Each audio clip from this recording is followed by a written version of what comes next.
Hello, my name is John Peace with the Rural Route newsletter. I'm here with my co-host, Heather Riggs Moses. And Heather, you want to introduce yourself and your title and position? My name is Heather Moses, and I am chair of the Wise County and City of Norton Democrat Committee and a lifelong lover of politics and a political science major. Well, Heather, glad you're back with us. And we got a special guest today, Melody Cartwright, District 48. Is that correct, Melanie? District 40. Okay.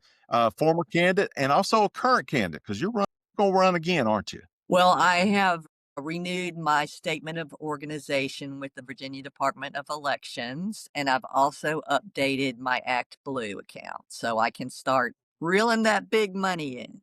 We say that with a little bit of jest, but anyway, Melanie, I tell you what, I want to let you kind of introduce yourself, your history, and a little bit. You have a great backstory of how you first got started in politics, but you might even want to go back further than that with your interest in politics. So, Melanie, go ahead. Thank you, John, and good to meet you, Heather. Melody Cartwright, as John said, I have run for the Virginia House of Delegates in District 48, which includes the entire city of Martinsville, Virginia, which I'm a native of Martinsville. I have lived there for most of my life. Also, most of the counties of Pennsylvania and Henry. So Hey, Melanie. Martinsville, yes. Yeah, a quick note to let viewers, because a lot of viewers in Tennessee, Kentucky, exactly where Martinsville is, geographically. Well, we're a small blue dot. We are still a city.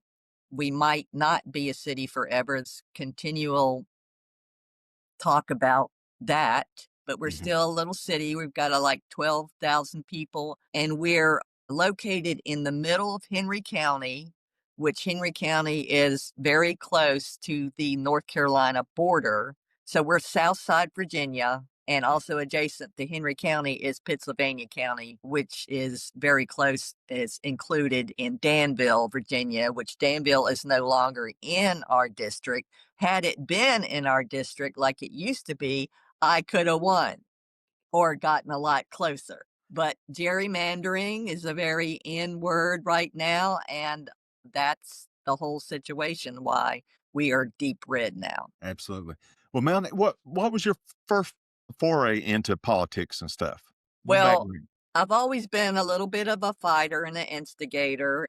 I really like not being politics. I like being the instigator and going to city hall and city council and saying, hey, this is not right. Let's fix it. This is, and I would have photography, I would have details, I would send all of this out, I would have petitions. So I was a big person who wanted to improve our situation as far as houses that had been left behind and not tended to, and also, real estate agents who didn't upkeep their property. There was a really horrible one, and this is how it all started. It always starts when something happens to you, right?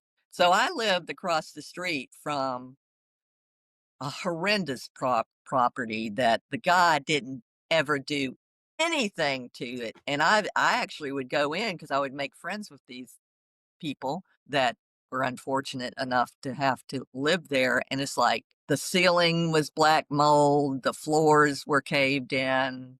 I mean, just bad. And it finally wasn't until a couple guys moved in there and they brought dogs in there, and they would leave the dogs there without any heat during the winter, would not let them out to go to the bathroom. And I was like that woman looking in my front window going, are you kidding me right now? So eventually I complained enough. And I mean, I kept on complaining. They came Friday night. It was like 7 police cars and animal control, and they took the dogs out, and there were puppies, Oh, puppies. And that outraged people on Nextdoor. So absolutely.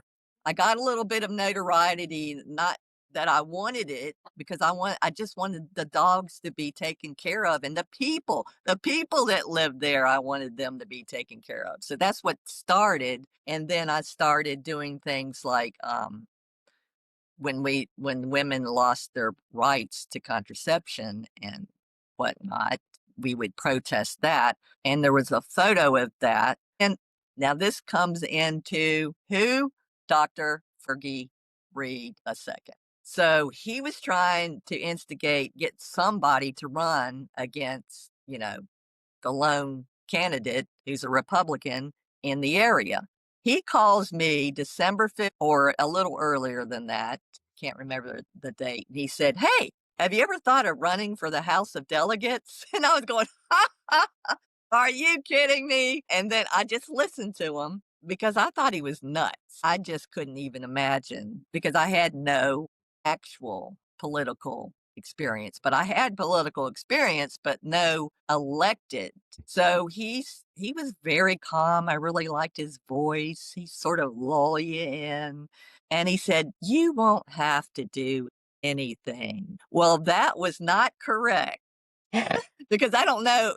You were talking about that earlier, John. It's like people don't have any idea what it takes to run in a campaign. And it's true. It's the filing, which is overwhelming. And I said, "Okay, I'll do it. I don't really care about Christmas that much. Here we are in Christmas again." So he hit the right person because I was ready to drop Christmas, and I'm a religious person. It's not the religion, it's the money, and it's the BS that you have to do for The Christmas. commercial stuff. It's Yeah. commercial, Yes. and I don't like that part. So I said, "Okay, 3 weeks, I can do this." And he said, "Great." And so he gave me 48 hours notice, by the way. I had to have that paperwork in by that Monday. And so I said, "I'll drive it up," because I've lived in Richmond. I went to school to VCU. I mean, it was like the perfect setup. I mean, it all fell together quickly. And so I drove up. In the meantime, I messed up my car. The front bumper got messed up when I made my pit stop. And so I was in terror that I was going to kill myself or somebody, that the bumper was going to fall off. And I had to make it. Well, I made it with less than 2 hours to spare Wow. Wow. to the Department of Elections. And that's how it started. Well, Melanie, I'm gonna turn this over to Heather. She has Yes. it's a similar story. I kind of recruited her, and she'll tell you how I found out she was even Democrat leaning because her family was heavily Republican. And I, asked her to come to one of our committee meetings. And of course, you know how she introduced herself as the chair of the Wise Norton Dems. So I'll let same thing happen to her, but I'll let her tell her story on that right quick. Sure. Well, I was raised in a huge family of Republicans, but deep down, I always say my grandmother, who was my most favorite person on the planet, was a feminist. She just didn't call herself that. She loved the Lord. She loved education. She loved democracy. She loved freedom. And so she kind of raised me, and that's where I got my love of politics and government and history. And she kind of thought I would go on to college and then go to law school and then be in the Republican Party. She wanted me to run for office. Well, life had other plans for me. But she passed away in 2007. I had known even before then that the things that were most important to me, which was equality for everybody, women's rights, and democracy, um, and working class people, that was what was most important to me. And I had already kind of figured out by then that the Republican Party were leaving those people behind. So then fast forward till Donald Trump comes along, and it really started after the Charlottesville incident. After the Charlottesville incident, I just kind of went all out on Facebook, and I started reading everything I could get my hands on about him and the people that he associated himself with, and it just kind of grew from there. And then I was like, well, I'm going to go back to college, and I'm going to finish my bachelor's degree in political science because I love it that much. And I had been looking for a group of like minded people in my area on social media, online, and John found me, luckily, and invited me to start coming to some of their meetings. And it was about the same time that our former chair, Doug Mullins, who was fantastic, was ready to step down. He has a full plate, and they needed somebody. And I didn't mind one bit to do it. Honestly, I love our meetings, and I love the mission that we have behind it. But it's also just a wonderful meeting every month to go and sit and talk with like-minded people who have the same goals and ideas and want the same thing for our community and our state and our country. So it just all worked out. Yeah.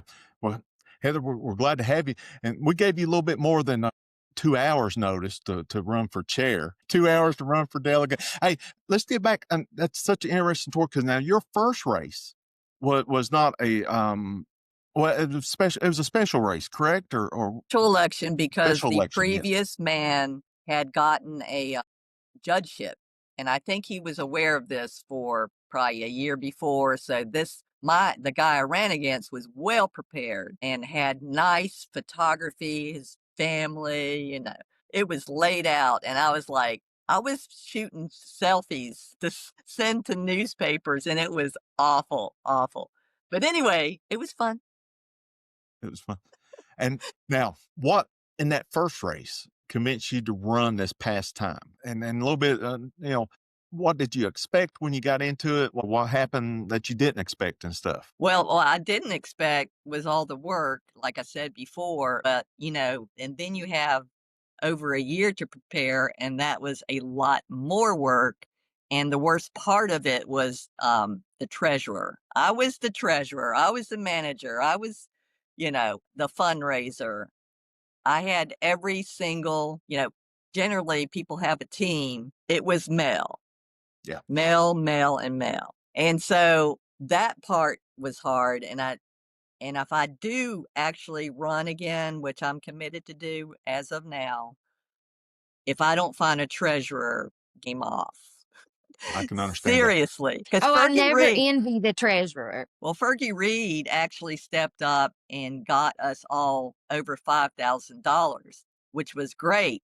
But those $5,000 were a lot of $1 and $2 grassroots donations, which Yeah. makes me look great. And I am great. So that worked out. But you have to hand input each one of those donations. So 1 month I had over 600 donations of like Wow. $1 and $2. So you got to enter each one. Okay. Individually. I about lost it. Heather, got a quick question for you. Before you became involved internally in the Democratic Party, and I've given speeches at other county committees. Did you have the impression that if a candidate was run as a Democrat, that they were going to get financial help, get all this help to run as a candidate? Well, you would assume what's good for the goose is good for the gander, so to speak. Yeah. So, I mean, I assumed that if they help a candidate in one county or help the candidates in Northern Virginia, that they help the candidates in all parts of Virginia. But I've learned through the hard way and experience with talking to our local candidates that that's just not the case. Well, even with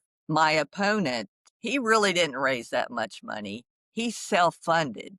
He self-funded to the tune of like over $100,000. He put like his wife gave him some and his kids gave him some, but it was his money. And so that's proof that in America, you can buy a campaign. You can buy an election. Now, I he think did. that's what I'm sorry. He did accept money from Dominion and Appalachian. And Appalachian, I think, was the bigger one this year. So he's been smeared with that. And I call him out on that all the time. Mel, a quick question. How much did he spend against you this past election in comparison to what you had available? I know that total he's raised or put in over 120,000, and my money was over 20,000. But Okay. I'm not sure exactly how much he spent. But I can tell you this, I was spewing out all these billboards, and one day I saw he had billboards like triple the amount of billboards I had front and back. And I went up to him and I said, "Hey, I see you put up some billboards." And he said, "Yeah, when I saw yours up, I put them right up." So I mean, I was smiling at him. I said, "Yeah, that's good." Well, and that goes exactly to Dr. Fergie Reed's whole point about Yes, running Democrats in every district. You period. make these candidates campaign in their district, even incumbents, heavy incumbents well funded, and you make them spend their money in their district instead of giving to the statewide candidate. Right, to people that other Republicans that might have needed his money, he had Yeah. to keep it to distribute and to defend his territory. Yeah. And I did poke at them pretty good, and the one forum that we went to, everything that I said and poked at them is coming to fruition, and I want the voters to be aware. I'm gonna play that back over and over again because I called him out for health care, and he said, "Well, y'all will be happy to know that, the Affordable Care Act is still available to her people." And I said, "No, it's not gonna be. That's gonna be shut down too." Yeah. And he just every time we need people to step up to these candidates. And so that if they don't hear you the first time, they might hear you the second time. They might. Well, I I'm gonna think we have to get, the big money, politics out of we have to get the big money out of politics, like Well, you guess said. what? The Democrats love the big money just as much as the Republicans do, and I they agree, pulled in I more agree. money than the Republicans did this time, and they're claiming that's why they won. But I think why we won is because we ran in all the districts. Now, Melanie, you opened up that can of worms. You talked about the Democrat Party getting big money. How much of that did you get? 0. Zip. What We about did any get some money. statewide organizations? How much money did you get? We did get some money from the caucus, the women's caucus. I think it was 500, and the CD9 people gave us 500, and then the rural caucus gave us 250, which wasn't even enough to cover the rural retreat that we went to. But I mean, I appreciated the gesture from the rural caucus, but I don't really have some questions for them. Yeah. And I think the greatest thing that we did, and I didn't do it, other people did, that they stepped up to run against the rural caucus chairs, because I think that needs to be done every time, unless somebody's doing a stupendous job, which I do not think Roberta has been working as hard as she suddenly has been working of recent, which is a good thing. Yeah. And I mean, Heather's new to the ball game here, but truly the issue is about supporting local candidates and getting donations to the candidate and talk a And little bit about finding the candidate, they're yeah, not doing their job, and that's what Fergie Reed Dr. Reed is making them look bad, and that's why they can't stand him. They literally cannot stand him because he is doing the job they should be doing. because when you talk about you spent, roughly in the 20,000 on your campaign. When you talk about Fergie Reed and I'll let you talk a little bit more about the 27 for 27 value pack that he helped set up with Charles Gabby, and is it Gabba? GABA, Gabba. yeah. And that $5,000 was 25% of your campaign funds for the year. That $5,000 was a lifesaver, and if I'd had that earlier on, that's the problem. Candidates need hands on their money early on, because Mhm. I was just out there I'm, trying to spend that money because I was told spend that money. That was my job, which I'm good at spending money. But, to get the name out, you gotta spend some money. I would like campaign finance reform. If I were in charge, I would definitely limit that, and I would definitely call out people who accept any money from the big lobbyists. That's a no-no. Heather, you can talk about a little bit in your family history. Your grandmother used to do fundraising for the Republican Party back in the day, in the 1970s, in the coal field. 80s, Yeah, 80s. 90s. Yes, she raised so much money for them. I know she went to the Republican inaugurations and balls and all that, was through the fact and because of the fact that she had raised so much money. She was chair of the Wise County Republican Committee for years and years. I agree with you. The big money is on both sides of the aisle. But my issues with Definitely. that is you can't have true representatives of your community that want to engage and even run for office because of the financing and the amount of money that it takes to do so. If you don't have a ton of money to fund your own campaign, especially being a Southwest Virginian, good luck. And Martinsville still is in like 25% people. Well, the whole area is like 25% of people living in poverty. So Yeah. I'm not going to ask people living in poverty for any money. I'm not going to do it. I'm not that shameless. And It's people sending in $10, and it meant a lot to me. Yeah. And I Right. didn't ask them to. I just think that, you have the Kilgores and Morgan Griffith, and they have so much money, and people think, it's impossible to run against somebody like that and win. Well, you may not win, but, if you don't put a dog in the race, you're not gonna win. Well, I was And told we I have wasn't to going to start win, somewhere. but that's not a reason not to run. It's not a reason not No. to run.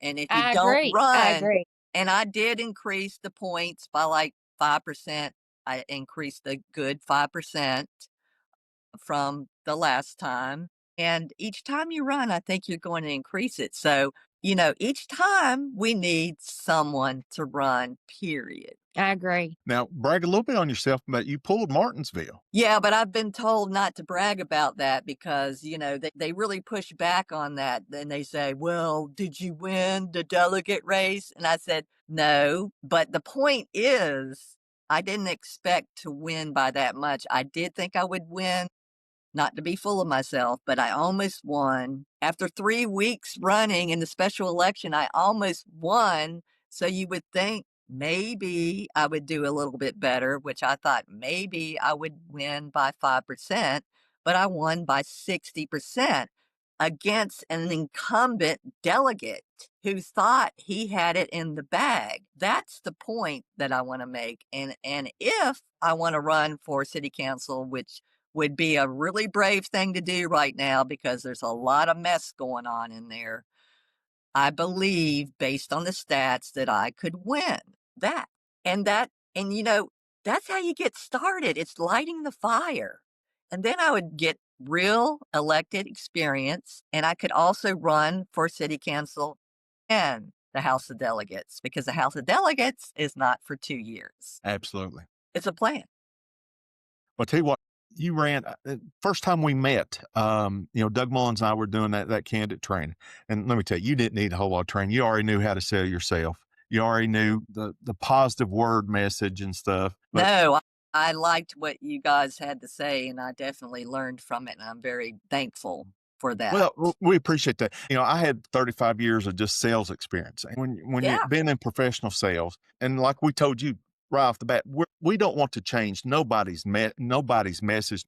We don't want to change the reason that makes you a Democrat. We don't even want to change your campaign. But some of these little sales techniques and just changing words sometimes can make a world of difference and stuff. But you ran a wonderful campaign and stuff. And what were some of the real local issues in your district that seemed to resonate and you did so much better this past election? Well, of course, I come from a family of educators. My father was a longtime educator and a basketball coach. So me and Doug got along. We Yeah. tapped shoulders on that one. And my daughter is a teacher now in Danville. So I'm a big defender of education and public education. And I'm ready to fight you on what they're doing, shutting down special education, Mhm. not funding fully. I mean, we're already one of the worst funded states in America. And, Youngkin thought he did a thing. Well, he didn't. It's a temporary thing that he did,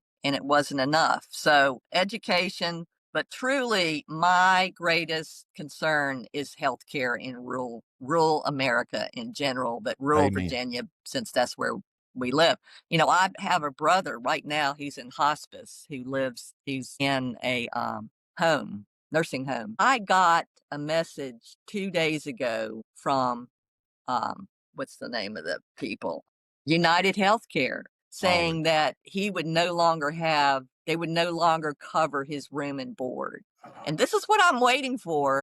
I've said, are y'all ready for them Yeah. to take Granny out to the side of the curb and just leave her there? And it's not even that. I don't think it's going to happen like that. I think what's going to happen is our facilities are going to shut down. Mhm. And then what are we going to do? yeah. So it's okay. I found someone that would transfer him to an Anthem hopefully fully funded, but that hasn't been guaranteed yet, Okay. where they'll cover his room and board. Wow. But seriously, if y'all aren't Um, scared yet, I mean, I knew it was coming. We know it's coming, but we have some Republicans that are in true denial. And what Griffin has done to CD9 is horrendous. Yes, I'm gonna let Heather chime in on this because she is in the real estate business, and her family also farms. And Mm. rural America, we're suffering from homelessness Oh, and yeah. cost of living, all cost to farm. And Heather, I'll let you chime on this because you see it every day with your work on the farm. It's astronomical, and um I don't know what people are going to do because the cost of living keeps going up and up, and working class people have been left behind for 45 years now through failed trickle down economics and deregs and tax cuts for the rich. But NAFTA, NAFTA.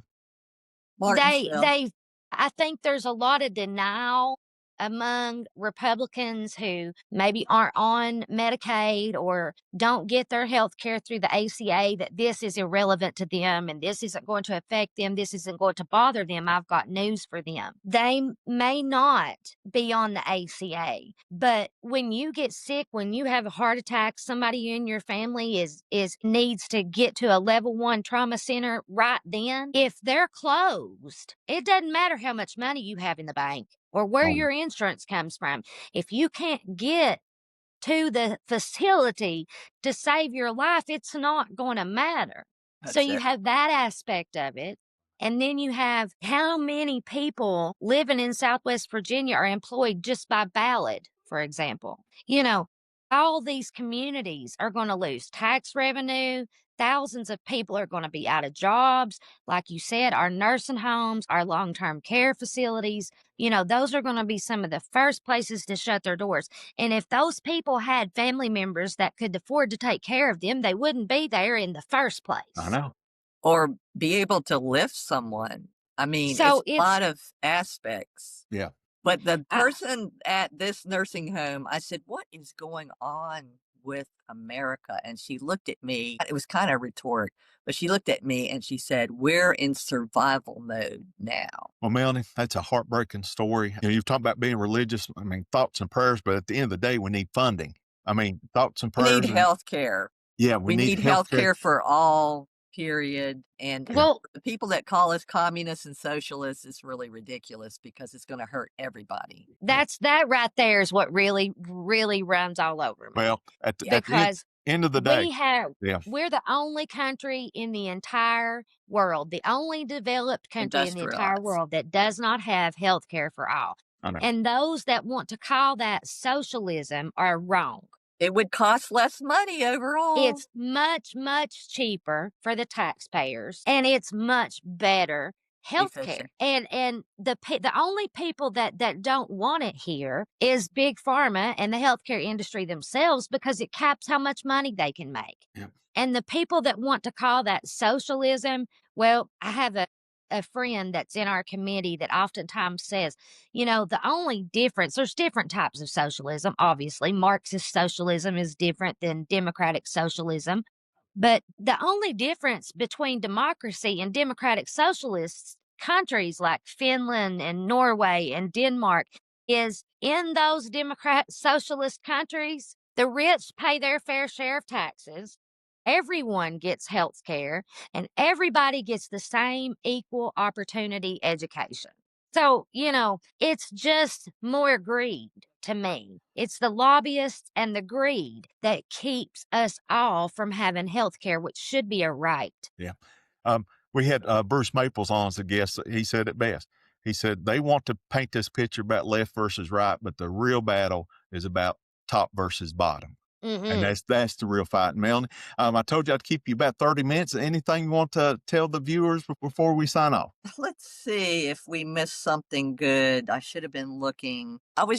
One comment I'd like to make was how Fergie Reed has been shut down, given credit for what he's done. And I tried to go to every opportunity I had statewide, and I went to the rural retreat and listened as someone stood up and gave rural ground game all the credit for finding and promoting and financing all of the candidates in rural Virginia. And I was astounded and I didn't know what to do.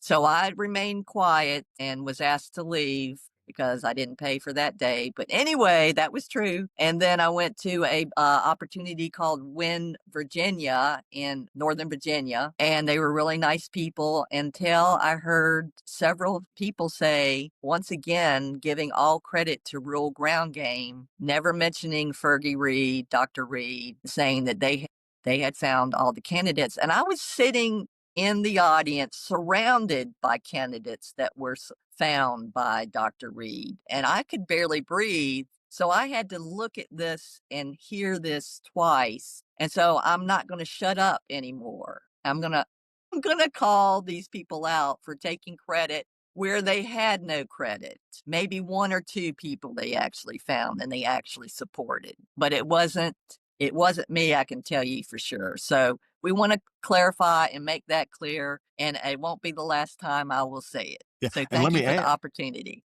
only did he recruit candidates, he helped fund them directly Huge. with checks. And he didn't make any money. Yep. He wasn't a money-making organization. He wanted to make a difference to our Virginia rural community and the Virginia in total. Well, absolutely. So Well, Melanie, so glad you joined us today. Heather, glad as always you could join us and stuff, and hope you'll come back. We'll talk a little bit more about local issues and stuff, and just wanted the viewers to get to see you and get to know you. well, thank you so much, John and Heather. A pleasure to talk to you in person, and I know we'll have many more opportunities. Thank you. And Merry Absolutely. Merry Christmas, everybody. Merry Merry Christmas to y'all Christmas. too. Happy New Year. Hey, Mel.